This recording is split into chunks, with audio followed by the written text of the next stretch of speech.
അപ്പോൾ ഞാൻ ഒരു കാര്യം പറയുന്നതാണ്, കുറച്ച് പേര് എന്നോട് ചോദിക്കുന്നുണ്ട് ഇൻസ്റ്റാഗ്രാമിൽ ഫോളോവേഴ്സ് കൂടുന്നില്ല, ലൈക്ക് ഇല്ല, അതുപോലെ തന്നെ യൂട്യൂബിൽ സബ്സ്ക്രൈബേഴ്സ് ഇല്ല എന്നൊക്കെ പറഞ്ഞിട്ട് കുറച്ച് പേര് ചോദിക്കുന്നുണ്ട്. എന്താണ്, അല്ലെങ്കിൽ ഈ ട്രിക്ക് ചെയ്തുകൂടെ, കുറച്ച് വീഡിയോസ് കഴിച്ച് തന്നിട്ട് ഇങ്ങനെ ചെയ്താൽ ഇൻസ്റ്റാഗ്രാമിൽ ഫോളോവേഴ്സ് കൂടും എന്നൊക്കെ പറയുന്നുണ്ട്. അവരൊക്കെ എന്നോടുള്ള ഇഷ്ടം കൊണ്ടായിരിക്കാം പറയുന്നത്. സോ ആദ്യമേ തന്നെ ഇതിനൊരു മറുപടി എനിക്ക് പറയാനുള്ളത്, എനിക്കങ്ങനെയൊന്നും ചെയ്യാനോ താല്പര്യമില്ല ഗൈസ്. പിന്നെ എനിക്കങ്ങനെ ഫോളോവേഴ്സ് കൂട്ടണമെന്നോ അങ്ങനത്തെ ഒരു ആഗ്രഹം എനിക്കില്ല. ഒക്കെ ചെയ്ത് കൂട്ടണോട് താല്പര്യമില്ല. ആത്മാർത്ഥമായിട്ട് ഫോളോ ചെയ്യുന്നവരങ്ങ് ഫോളോ ചെയ്തോട്ടെ. എനിക്കൊരു ഐഡൻറ്റിറ്റി എന്ന് പറഞ്ഞ സംഭവം എനിക്കുണ്ട്, എനിക്കുമുണ്ട്. അതെന്താണെന്ന് എനിക്കറിയാം. സോ അത് മതി. അല്ലാണ്ട് ഇങ്ങനെ ഫോളോവേഴ്സ് കൂട്ടാൻ വേണ്ടിയിട്ടുള്ള ഹാക്കും ട്രിക്കും ഒന്നും ചെയ്യാൻ എനിക്ക് ഒട്ടും താല്പര്യമില്ല ഗൈസ്. എനിക്ക് താല്പര്യമില്ല. ഇപ്പം ചിലവരുടെ കേസസിൽ ഞാൻ പറയുവാണ്, എല്ലാവരും പുച്ഛിച്ച് ആക്ഷേപിക്കുന്നതല്ല കേട്ടോ. ചിലവരുടെ കേസസിൽ ഞാൻ പറയുവാണ്, ചിലവർ ഈ മാസിൽ സ്റ്റാറ്റസും സ്റ്റോറിയും പിന്നെ ഇങ്ങനെ ആവശ്യം നടക്കുന്നതൊക്കെ കാണിക്കും. ബട്ട് അവർക്ക് റിയൽ ആയിട്ടൊരു ഐഡൻറ്റിറ്റി കാണത്തില്ലായിരിക്കാം. ഐഡൻറ്റിറ്റി എന്നുള്ള സാധനം അവർക്ക് ഇല്ലായിരിക്കും. ബട്ട് ഞാൻ അങ്ങനെയല്ല, എനിക്കൊരു ഐഡൻറ്റിറ്റി ഉണ്ട്. സോ അതിലാണ് ഞാൻ ഇങ്ങനെ മുമ്പോട്ട് പോകുന്നത്. ഞാൻ എന്താണെന്ന് എനിക്കും അറിയാം, എൻ്റെ പാരൻസിനും അറിയാം.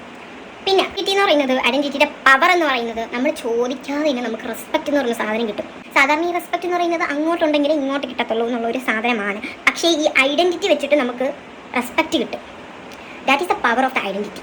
മനസ്സിലായോ? അതാണ് ഐഡൻറ്റിറ്റിയുടെ പവർ എന്ന് പറഞ്ഞാൽ. അല്ലാതെ മാസ് കാണിച്ചിട്ടോ ഷോ കാണിച്ചിട്ടോ അങ്ങനെ ഇങ്ങനെ കാണിച്ചിട്ടോ ഒന്നും ഒരു കാര്യമില്ല. നിങ്ങളുടെ ഐഡൻറ്റിറ്റി വെച്ചിട്ടായിരിക്കും മറ്റുള്ളവർ നിങ്ങളെ വിലയിരുത്തുന്നത്, ജഡ്ജ് ചെയ്യുന്നത്, റെസ്പെക്റ്റ് ചെയ്യുന്നത്. ഓക്കെ, ചിലതൊക്കെ പറഞ്ഞു നോക്കിയാൽ മറ്റുള്ളവരുടെ ചിലവിലല്ല നമ്മളിരിക്കുന്ന, മറ്റുള്ളവരെ നമ്മളെ ബോധ്യപ്പെടുത്തേണ്ട ആവശ്യം ഇല്ല, സ്വാഭാവികം ഇല്ല.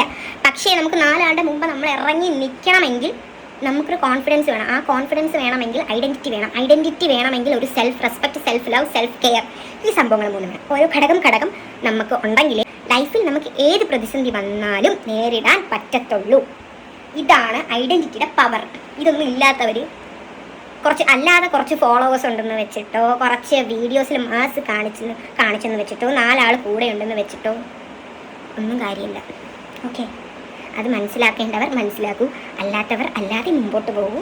എന്ന് വെച്ചിട്ട് നിങ്ങൾ ഷോ കാണിക്കേണ്ടവരോട് ഷോ കാണിക്കണം, കാണിക്കാതിരിക്കില്ല. ഞാൻ എങ്ങനെയാണ് ഷോ ഇങ്ങോട്ട് കാണിക്കാമെന്നാൽ ഞാൻ അങ്ങോട്ട് കാണിക്കും. എനിക്ക് ആരെ മുമ്പിൽ ഇങ്ങനെ ഇത് സമയം പറ്റത്തില്ല ഗൈസ്. ഞാൻ ഷോ കാണിക്കേണ്ടവർ ഇങ്ങോട്ട് കാണിക്കാമെന്നാൽ ഞാൻ അങ്ങോട്ട് കാണിക്കും. നിങ്ങൾ അങ്ങനെ ആയിരിക്കണം ഗൈസ്. ഇങ്ങോട്ട് കാണിക്കാമെന്നാൽ നമ്മൾ വിട്ടുകൊടുക്കും, നമ്മൾ അങ്ങോട്ട് കാണിക്കണം. ഞാൻ അതിൻ്റെ ഇടയിൽ വാച്ചിട്ട് ഞാൻ മറന്നു വാച്ചിട്ട്. സോ ഇങ്ങോട്ട് ഷോ കാണിക്കാമെന്നാൽ അങ്ങോട്ട് ഷോ കാണിക്കണം, ഇങ്ങോട്ട് ദേഷ്യപ്പെടാമെന്നാൽ അങ്ങോട്ട് എന്താണ് കാര്യം ചോദിച്ചിട്ട് അങ്ങോട്ട് ദേഷ്യപ്പെടണം, ഇങ്ങോട്ട് സ്നേഹത്തിലാണെങ്കിൽ അങ്ങോട്ട് നമ്മൾ സ്നേഹത്തിലായിരിക്കണം. സോ അങ്ങനെയൊക്കെ ആയിരിക്കണം, എന്നാലേ നമ്മൾ മുമ്പോട്ട് പോകാം, ലൈഫിലോട്ട് മുമ്പോട്ട് പോകാൻ പറ്റും. ഇല്ലെങ്കിൽ നിങ്ങൾ വീട്ടിലിങ്ങനെ മണ്ട കുത്തി നമുക്ക് ബ്ലെയിൻഗസി അടിച്ചിരിക്കാനേ പറ്റത്തുള്ളൂ. അതുകൊണ്ടാണ് ഞാൻ ഇങ്ങനെയൊക്കെ പറയുന്നത്. ഓക്കെ, ഈ ഐഡൻറ്റിറ്റി എന്താണെന്ന് കുറച്ച് പേർക്ക് കൺഫ്യൂസ്ഡ് ആയിരിക്കും. ഐഡൻറ്റിറ്റി എന്താണെന്ന് അതുള്ളവർക്ക് ഇതിനെപ്പറ്റി മനസ്സിലാവും, അല്ലാത്തവർക്ക് ഇത് മനസ്സിലാവില്ല കേട്ടോ.